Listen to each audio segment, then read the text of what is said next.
عليكم ورحمة الله وبركاته. أهلا ومرحبا بكم في متابعين الأعزاء في معلومة اليوم. المعلومة الجديدة بتاعت النهاردة هنتكلم فيها عن كوكب المشتري.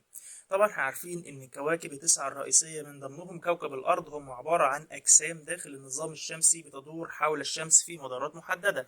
هنتكلم عن كوكب المشتري اللي هو من ضمن التسع كواكب الرئيسية في هذا في المجموعة الشمسية. كوكب المشتري بيبلغ قطره الاستوائي 142,984 كيلومتر أو 88,846 ميل، وبيبلغ قطره القطبي 133,708 كيلومتر أو 83,082 ميل.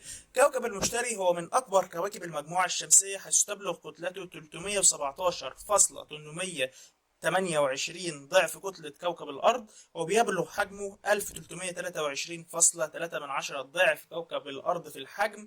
وكوكب المشتري ليه أقل مدة دوران، مما نتج أنه في تقويم الجوفاني اليوم بيبلغ فيه 9 ساعات و50 دقيقة و30 ثانية تلاتة من ألف فيمتو ثانية في المنطقة الاستوائية. وفي بعض المواقع الأخرى مثل موقع مصر اليوم بيقول إن طول اليوم على كوكب المشتري هو 10 ساعات.